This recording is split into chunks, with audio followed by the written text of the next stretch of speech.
नमस्कार, मेरी बात में आपका स्वागत है। आज हमारे साथ बात करने के लिए मौजूद हैं डॉक्टर अल्पना सुहासनी, जिनके बारे में कहना बहुत मुश्किल है कि वे कवियत्री हैं, अभिनेत्री हैं या फिर एक अच्छी एंकर और अदाकारा हैं। आइए वो क्या है, सीधी उन्हीं से बात करते हैं। डॉक्टर साहब आपका बहुत-बहुत स्वागत है। नमस्कार सुदामा जी और सभी दर्शकों को भी बहुत बहुत नमस्कार। मेरी बात में आपका स्वागत है। शुक्रिया। और एक कवित्री के रूप में आपकी एक पुस्तक निकली है, मेरी तेरी मेरे लब की बात। जी। और आज आप मेरी बात चैनल में अपनी बात रखने के लिए मौजूद हैं। किस तरह से तेरे मेरे लब की बात मेरी बात हो जाती है, आप अपनी इस पुस्तक के बारे में क्या कहना चाहेंगे? तेरे मेरे लब की बात असल में एक गजल संग्रह है और ये मेरी पहली काव्य पुस्तक है। इसमें जो है मेरी चुनिंदा गजलें हैं 80 के करीब। और तेरे मेरे लब की बात इसलिए है, सभी लोग मुझसे पूछते हैं कि यही शीर्षक क्यों रखा, क्योंकि असल में जो मेरी गजल है तेरे मेरे लब की बात वो मंचों पर काफी सराही गई और उससे काफी अनुशंसा मिली। आप कहें अगर इजाजत दें तो उसके चंद अशआर जरूर मेरी बात कार्यक्रम की नजर कर देती हूँ। जी जी जी, स्वागत है।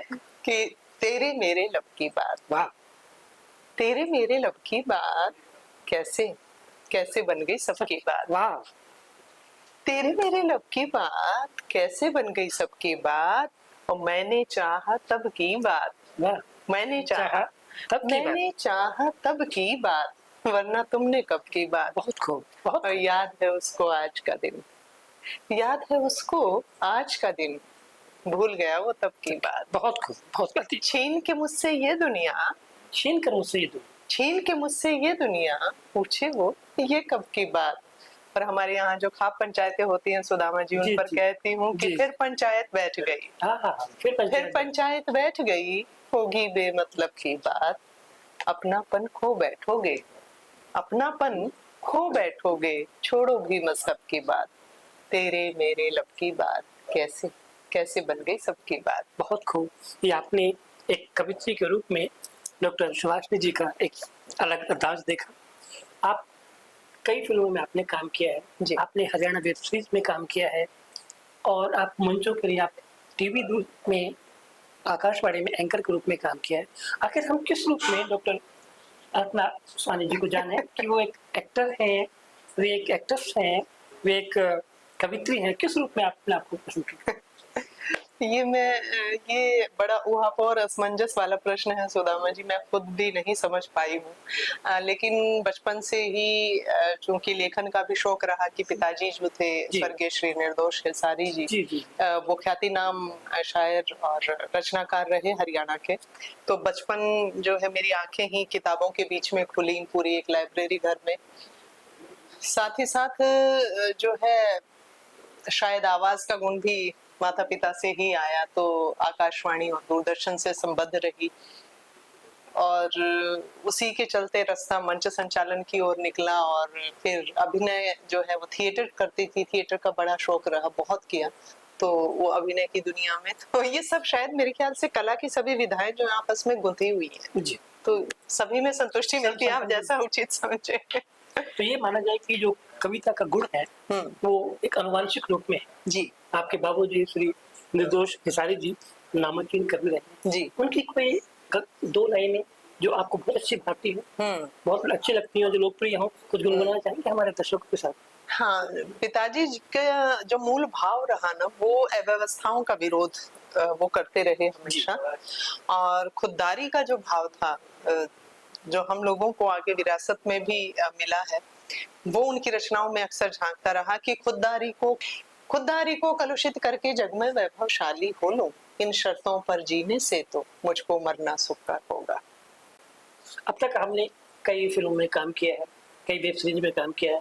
हरियाणवी फिल्म दादा लक्ष्मी बहुत लोकप्रिय आपकी फिल्म रही है। इसके बाद आपने एसपी चौहान, मैं झूठी तू मक्कार जैसी फिल्मों में काम किया है। तो इसमें सबसे अच्छा रोल जो आप तक आपको महसूस हुआ वो कौन सा रहा? दादा लक्ष्मी में, क्योंकि दादा लक्ष्मी जो फिल्म है ना, वो सिर्फ फिल्म नहीं बल्कि एक काल्पनिक कृति है। आदरणीय यशपाल शर्मा सर जो कि बॉलीवुड के बहुत सुप्रसिद्ध अभिनेता हैं, उन्होंने ये फिल्म बनाई है। और दादा लक्ष्मी का नाम जो है हरियाणा में बहुत श्रद्धा से सम्मान के साथ लिया जाता है, क्योंकि वो हरियाणा के शेक्सपियर कहे जाते हैं। और उन्होंने जो सूर्य कवि रहे हैं और वो अचानक से जो है आशु कवि की तरह से रचनाएं बना दिया करते थे और रागनियां बनाते थे, सांग किया करते थे। तो हरियाणा का बच्चा बच्चा उनके प्रति नतमस्तक रहता है। तो 100 वर्ष पहले के उनके परिदृश्य को उकेरने का जो प्रयास यशपाल सर ने किया है वो वाकई काबिले तारीफ है कि 100 साल पहले का हरियाणा, जहाँ कच्ची जमीन, कच्ची सड़कें और सब, उस परिदृश्य को आज के इतने आधुनिक दौर में उकेरना आसान तो नहीं था, बड़ा मुश्किल था। लेकिन उनकी ये मेहनत रंग लाई और बड़े गर्व की बात है कि मैं उस फिल्म का हिस्सा हूँ जिसे न केवल नेशनल अवार्ड मिला है बल्कि 108 अंतर्राष्ट्रीय अवार्ड भी मिल चुके हैं और कांस फिल्म फेस्टिवल में भी वो दिखाई गई। आपने श्रद्धा कपूर के साथ काम किया, आपने रणवीर सिंह के साथ काम किया, आपने राजकुमार राव के साथ काम किया। तो इन सब नामांकित एक्टर्स में किसके साथ आप ज्यादा कंफर्टेबल महसूस किए? नहीं, वो तो जैसे रणबीर कपूर, श्रद्धा कपूर, इनकी तू झूठी में मक्कार जो फिल्म आई थी उसमें माँ का किरदार था मेरा, और राजकुमार राव जी के साथ छलांग फिल्म में किया। तो मैंने नजदीक से देख करके ये जाना कि जो हम कह देते हैं कि ग्लैमराइज दुनिया है, बड़ा पैसा है, बड़ी चकाचौंध है, लेकिन उसके पीछे की जो अथक मेहनत होती है वो हम अक्सर नहीं देखते। मैंने बहुत नजदीक से वो मेहनत, वो समर्पण, वो जज्बा, वो जुनून उन कलाकारों में देखा है और बिना मेहनत के कुछ भी संभव नहीं है, ये उन्हें देख करके लगा। एक हरियाणवी जो वेब सीरीज थी कॉलेज का, बहुत पॉपुलर हुई, उसके भूमिका के बारे में आपने बताइए। उसमें किस विषय को लेकर, कॉलेज कांड का मतलब दिखाई देता है कि किसी कॉलेज का हाल चल रहा होगा, इसके बारे में आप हमारे दर्शकों को कुछ बताइए। कॉलेज कांड जो वेब सीरीज है वो स्टेज ऐप पर आई है। स्टेज ऐप एक OTT प्लेटफॉर्म है जिसमें बोलियों की क्रांति भी कहा जाता है जिसे। तो हरियाणवी, राजस्थानी और बहुत सारी क्षेत्रीय भाषाओं के लिए वो लोग बोलियों के लिए काम कर रहे हैं और बहुत कमाल का काम कर रहे हैं। तो हरियाणा में स्टेज ऐप आने से काफी परिवर्तन आया है, बहुत सारी क्रांति आई है। उसी में ही कॉलेज कांड वेब सीरीज बनी। कॉलेज कांड का असल जो मकसद था कि कॉलेजों में जिस तरह से नशे की लत बढ़ती जा रही है, ड्रग्स एडिक्ट होते जा रहे हैं बच्चे और फिर किस तरह के अपराध की गिरफ्त में फंस जाते हैं, तो वहाँ जो है वो पूरा परिदृश्य दिखाया गया और हमारा परिवार उसमें कथानक चलता है। और मेरा सौभाग्य रहा कि उस वेब सीरीज में भी मुझे यशपाल शर्मा सर के अपोजिट किरदार, उनकी पत्नी का किरदार करने का अवसर मिला और वो उसमें इंस्पेक्टर बने हैं और उन्हीं का अपना बच्चा जो है इस गिरफ्त में आकर के कहीं ना कहीं आत्महत्या कर लेता है। तो एक बड़ी संवेदनशील कहानी रही है और काफी सराहा गया और अब मांग हो रही है कि इसका सेकंड पार्ट भी जल्दी आए। तो शायद उम्मीद की जानी चाहिए कि जल्दी हमें इसका दूसरा भाग देखें। जी बिल्कुल, और दादा लक्ष्मी का भी सेकंड पार्ट आएगा जल्दी। स्वागत करेंगे हम इसके लिए। आपने बहुत सारे नामांकित शायरों, कवियों के साथ में साहित्यिक मंच साझा किया। सबसे अच्छा अनुभव आपको किन शायर के साथ मिला? देखिए, मैं सबसे पहले तो प्रणाम करना चाहूंगी श्रद्धेय डॉक्टर कुंवर बेचैन जी को, जिनके मार्गदर्शन से, जिनके आशीष से वो मेरे गुरु रहे हैं और उनके निर्देशन में PhD करने का भी अवसर मिला, शोध कार्य किया और साथ ही साथ बाकमाल व्यक्तित्व। मैंने ये देखा, मैंने 2 व्यक्तित्व अपने जिंदगी में ऐसे देखे, एक फिल्मी दुनिया से आदरणीय यशपाल शर्मा सर और साहित्यिक जगत से आदरणीय डॉक्टर कुंवर बेचैन साहब, जो विश्वव्यापी शख्सियतें होकर भी बहुत जमीन से जुड़े हुए लोग हैं। यशपाल सर को भी आप देखेंगे तो ऐसे बिल्कुल आम फहम व्यक्तियों की तरह से ही हर काम में संलग्न हो जाते हैं। जी, बहुत सादा और सरल व्यक्तित्व है। और ऐसे ही डॉक्टर कुंवर बेचैन साहब, जब भी मैं शोध कार्य के लिए जाती थी, वरना होता ये है कि गाइड बहुत परेशान भी किया करते हैं सब, लेकिन वो अपना आशीष देते थे, बल्कि हर बार 100 रुपए की भेंट देना कि बिटिया घर आई है। तो वो अपनत्व, वो दुलार जो उनसे मिला, मंचों पर भी मुझे लाने में कहीं ना कहीं उन्हीं का ही योगदान है कि उन्होंने बहुत सारे संस्थाओं से जोड़ा, बहुत सारी संस्थाओं से जोड़ा और मेरे लेखन को उभारने का पूरा काम किया। तो उनकी छत्र छाया में तो हमेशा बहुत ही अच्छा लगता रहा। इसके अलावा वैसे मैंने मुनव्वर राणा साहब, राहत इंदौरी साहब, बशीर बद्र साहब, दीक्षित दनकोरी जी और कीर्ति काले मैम या रमा सिंह मैम, लगभग सभी जितने भी हमारे वरिष्ठ नामचीन व्यक्तित्व हैं, विष्णु सक्सेना जी, सभी के साथ मैंने साझा किया। डॉक्टर कुंवर बेचैन जी की कोई 2 लाइनें, हालांकि उनकी तो सभी लाइनें बहुत अच्छी होती हैं, लेकिन कुछ पंक्तियां, कुछ गजल के कुछ शेर अंतरराष्ट्रीय स्तर पर प्रसिद्ध हुए, आप 2 कोई लाइन जो आपको सबसे अच्छा प्रिय है डॉक्टर कुंवर बेचैन जी को श्रद्धांजलि के रूप में अर्पित करना चाहिए। जी बिल्कुल, उनके वो शेर कमाल के हैं कि अपने आंचल को भिगोती ही चली जाती है, अपने आंचल को भिगोती ही चली जाती है, जिंदगी रोई तो रोती ही चली जाती है, वाह। और नेक कामों में कभी देर न कीजिए साहेब, देर होती है तो होती ही चली जाती है। बहुत खूब, बहुत खूब। तो ये वाकई वही लिख सकते थे। आपको उनका सानिध्य मिला, जी व्यक्तिगत तौर पर रहा, लेकिन ऐसा कहा जाता है कि जो लोग बहुत प्रतिभा संपन्न लोग होते हैं उनके बच्चे इस तरह के नहीं, लेकिन उनकी बिटिया उनकी धरोहर को, उनकी उस सांस्कृतिक विरासत को आगे ले जाने के लिए प्रयासरत होती है।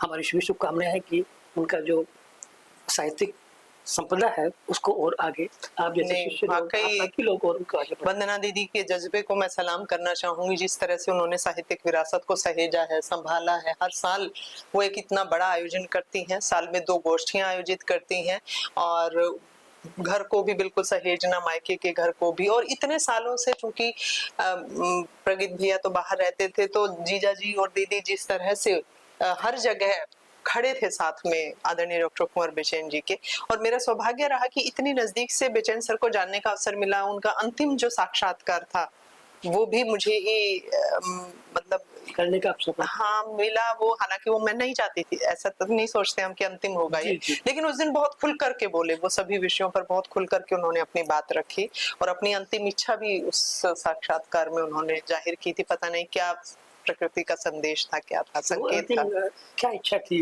डॉक्टर कुंवर बेचैन की? उनकी इच्छा थी कि जब मेरी शव यात्रा निकले तो मेरे पीछे चलने वाले लोग जो है मेरा ये गीत गाएं कि सूखी मिट्टी से कोई भी मूर्त ना कभी बना। हालांकि मैंने कहा कि सर आप अनायास ऐसी बात क्यों कर रहे हैं, तो उन्होंने कहा कि ये लिखना मत चाहे और वो मत करना, लेकिन मैं पता नहीं आज मेरा मन कर रहा है कि मैं ये बात रखूं। और उसके 1 या 2 महीने बाद ही उनका देहावसान हो गया। क्या वो 2 लाइनें थी जो वो चाहते थे कि उनकी शव यात्रा में हो? जी, सूखी मिट्टी से कोई न मूरत कभी बन पाएगी, जब हवा चलेगी ये मिट्टी खुद अपनी धूल उड़ाएगी, इसलिए सजल बादल बनकर बौछार के छींटे देता चल, ये दुनिया सूखी मिट्टी है तू प्यार के छींटे देता चल। बहुत खूब।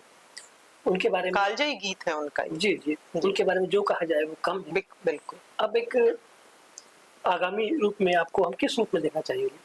आप एक अभिनेत्री के क्षेत्र में जाना चाहेंगे, एक्ट्रेस के रूप में जाना चाहेंगे, या साहित्य के क्षेत्र में? आप किस, अगर कोई आपसे एक क्षेत्र चुनने के लिए कहा जाए तो आप क्या चुनना पसंद करें? साहित्यिकता का तो ये है कि आप एक गजल लिखते हैं, गीत लिखते हैं, आप आनंदित हो जाते हैं, उस आनंद का तो कोई वो नहीं हो सकता। और हाँ, उसके बाद उसमें मंच मिले ना मिले वो एक अलग बात है, लेकिन लेखन तो चलता रहना चाहिए और पठन पाठन भी चलता रहना चाहिए। बात रही अभिनय की और मंच संचालन की। मंच संचालन करते हुए मुझे शायद 35 साल के करीब हो गए, और मेरा सौभाग्य रहा कि सुषमा स्वराज जी, जो कि तब जब वो आई थी हमारे आयोजन में तो तत्कालीन सूचना और प्रसारण मंत्री थी, उनके सम्मुख भी मैंने मंत्री आपके जी वो दूरदर्शन के उद्घाटन समारोह में आई थी। दूरदर्शन हिसार का उद्घाटन समारोह था, तब मैंने मंच संचालन किया था, और वो भी बड़ी प्रभावित हुई थी। उसमें मैंने हिंदी और हरियाणवी मिक्स किया था। तो जैसे ही हिंदी से बोलते बोलते मैं हरियाणवी पे आई, वो बड़ी खुश हुई और उन्होंने ऐसे थम्स अप ऐसे किया मुझे। तो आपको किया जी, मंच पर पता नहीं, मुझे लोग वैसे कहते हैं कि जैसे बेचैन सर कहते थे कि माँ शारदे ऐसे हाथ रख देती है और तुम बोलती चली जाती हो, तो पता नहीं, कृपा है माँ की शायद। एक आनंद आता है लोगों से जुड़ने का। मैंने लाखों की भीड़ में भी मंच संचालन किया है। जैसे फिल्म फेस्टिवल होते हैं, तो मेरा सौभाग्य रहा कि फिल्मी जगत के भी नामचीन लोगों के सामने, चाहे मनोज वाजपेयी हो, अखिलेंद्र मिश्र जी हो, राजेंद्र गुप्ता जी हो, तमाम आदरणीय यशपाल सर तो हमेशा होते ही हैं, और मनोज जोशी जी, सीमा कपूर जी, पूनम ढिल्लो जी अभी एक आयोजन में थी, तो वो इतनी प्रभावित हुई, उन्होंने मेरा नंबर भी मांगा था। तो सबके सामने करने का मौका मिला, और अच्छी बात ये रही कि आप जब मंच संचालन करते हैं उसके बाद आकर के अगर मुख्य अतिथि या कोई भी मंच से ये कहें कि भाई आप बहुत अच्छा बोलते हैं, ये मेरी बपोती है, ये संपत्ति है, तो मुझे आनंद आता है लोगों से गुफ्तगू करने में। और बहुत ज्यादा लिख के नहीं करती हूँ कुछ, ऐसे ही बातें करने में मजा आता है। और अभिनय पता नहीं मुझे बहुत सुकून देने लगा है। अभिनय में मुझे लगता है कि वो किरदार हो जाना, मुझे नहीं पता मैं कैसा काम करती हूँ, अभी बहुत कम भी किया है, लेकिन अच्छी प्रतिक्रियाएं अच्छी आई। और अभी किसी ने एक लेख लिखा था, तो उसमें कहा था कि हेमा मालिनी जैसे एक मैला आंचल में करती रही हैं अभिनय, वैसा अल्पना का अभिनय अखाड़ा वेब सीरीज में काफी तारीफ हुई। जी। अब आगामी किस प्लेटफॉर्म पर आप देखने को मिलेंगे? चलते रहते हैं वो एंकरिंग के, तो जैसे फिल्म फेस्टिवल्स वगैरह में भी, कवि सम्मेलन मुशायरों में भी, और अभी 2 वेब सीरीज दो फिल्में आने वाली हैं हरियाणवी, जी। सांगी और चिड़िया।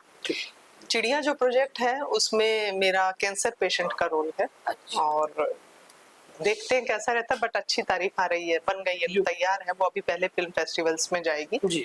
और सांगी में भी एक माँ का किरदार है जिसका बच्चा नृत्य और गायन में निकलता है, तो दोनों किरदार अच्छे हैं। आप अभिनेता यशपाल से काफी नजदीक के रहे हैं, आपके पारिवारिक संबंध नहीं है, उनकी कोई खास बात जिसका आप यहाँ जिक्र करना चाहिए? सबसे पहली बात तो कि मैं उन्हें प्रणाम करती हूँ सादर, क्योंकि वो मेरे अभिनय गुरु हैं। और मुझे जो SP Chauhan the struggling man पहली जो फीचर फिल्म मिली थी, तो यशपाल सर के ही आशीर्वाद से मिली थी। और उनकी खास बात ये है कि ऊंचाई पर पहुंच करके जिस तरह व्यक्तियों में परिवर्तन आता है ना, वो उनमें नहीं आया। गर्व जिसे घमंड, बिल्कुल नहीं, बिल्कुल नहीं। और इतना मैं ये मानती हूँ कि किसी भी व्यक्ति का सरल बने रह पाना सबसे कठिन काम, लेकिन वो इतने सरल है, इतनी सरलता से निभा जाते हैं इस कठिनाई को भी। और एक ऐसे व्यक्तित्व हैं, इतने ईमानदार, बहुत ही निश्चल स्वभाव के, सबके प्रति हमदर्दी का भाव, सबके सहयोग का भाव। और तो न केवल वो बल्कि उनकी धर्मपत्नी जो है प्रतिभा जी, वो भी उन्हीं की तरह ही बहुत ही सहज और सरल, प्रतिभा संपन्न है। हाँ, वो प्रतिभा संपन्न है, बहुआयाम, वो कवित्री भी है, लेखिका भी है, प्रोड्यूसर भी है, डायरेक्टर भी है, और बॉलीवुड इंटरनेशनल फिल्म फेस्टिवल की ओनर है, फाउंडर है।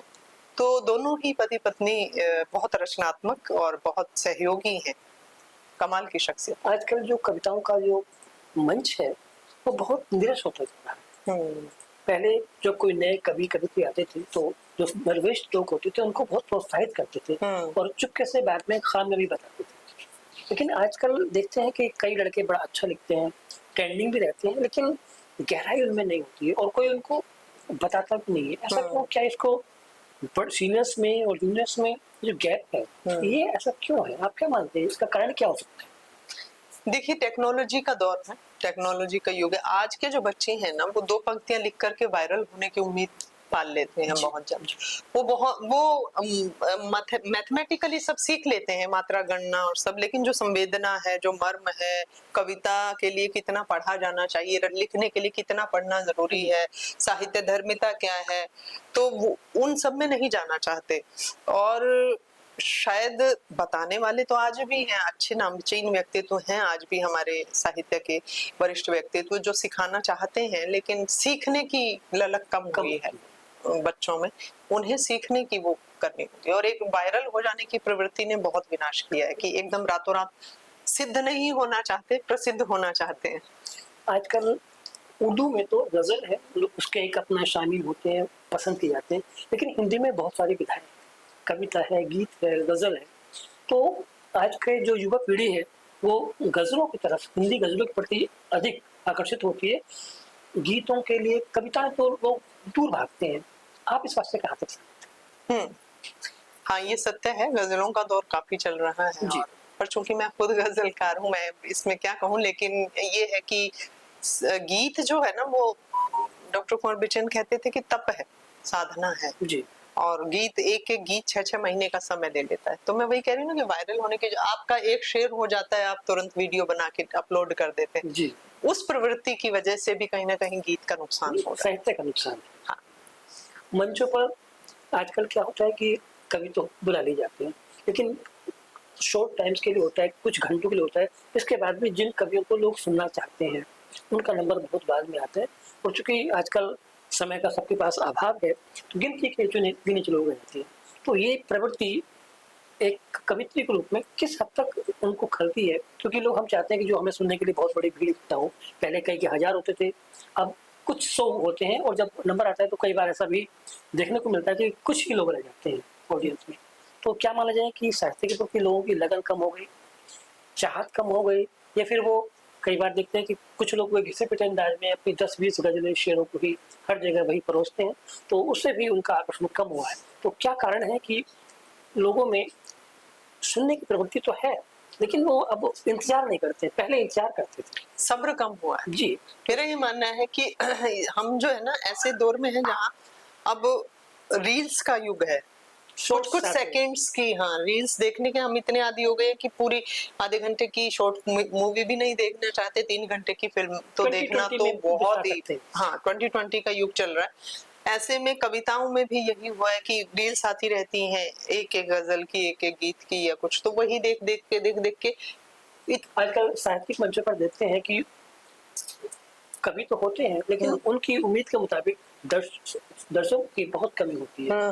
तो क्या माना जाए कि क्या साहित्य के प्रति लगाव कम हो गया, या फिर किसी के पास समय नहीं रहा, या फिर एक कारण ये भी कुछ लोग कहते हैं कि भाई इनको तो हर बार आते हैं तो वही गीतों को, वही गजलों को, वही शेरों को सुनने मिलते हैं, तो कुछ नयापन नहीं होता है। नहीं, इसमें एक कारण मुख्य अगर हम ध्यान दें तो सिर्फ कवि सम्मेलनों में दर्शकों की संख्या कम नहीं हुई है, थिएटर्स में फिल्में देखने के लिए भी दर्शकों की संख्या कम हुई है। और ये सारा जो बदलाव आया है, ये आया है कोरोना के बाद से। जब, हाँ, कोरोना के बाद जब हम घरों में बैठे तो मोबाइल में जो है OTT प्लेटफॉर्म आ गए, आप घर बैठे फिल्में देख रहे हैं, घर बैठे वेब सीरीज देख रहे हैं, फिर साथ ही साथ कवियों ने सबने अपना अपना ऑनलाइन आकर के और यूट्यूब चैनल बना करके, रील्स डाल करके, तो एक तो वो हुआ कि घर बैठे जो चीज उपलब्ध हो पा रही है उसके लिए उठ करके जाना और वो सब चीजें कम हो गई हैं।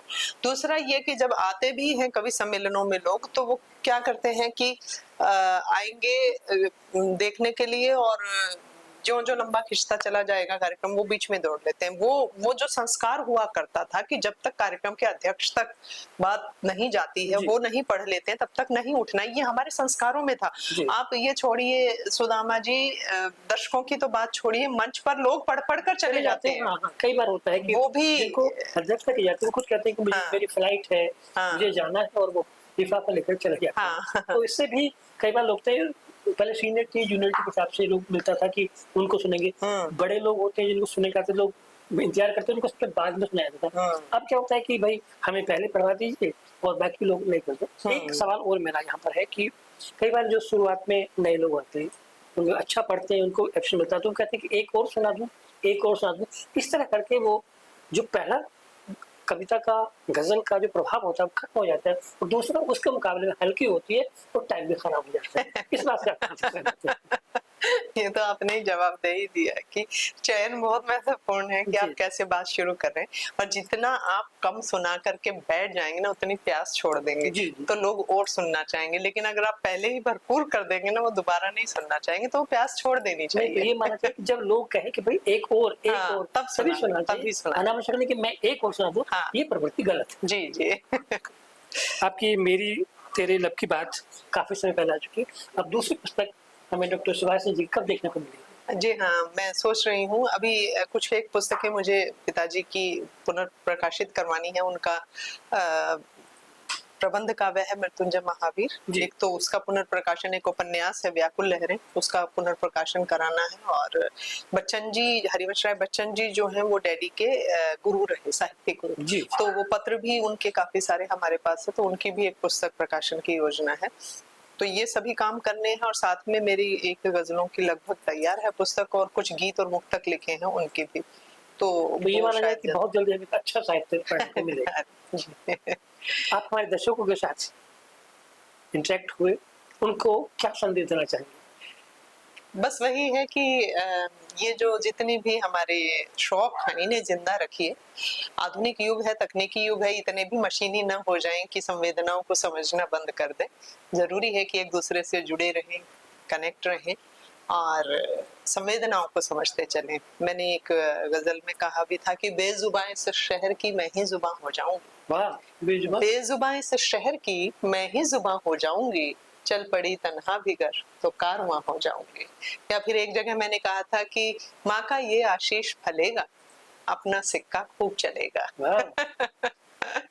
तो इन्हीं भावों को, इन्हीं संवेदनाओं को, जो भी सुगबुगाहट है भीतर, उन्हें कागज और कलम के जरिए उकेरते रहें, लेकिन सिर्फ वायरल होने के लिए नहीं, क्योंकि प्रसिद्धि जो है वो तो क्षणिक होती है, लेकिन सिद्धि जो है ना, वो आपको युगों युगों तक जिंदा रखती है। बहुत शुक्रिया, बहुत शुक्रिया।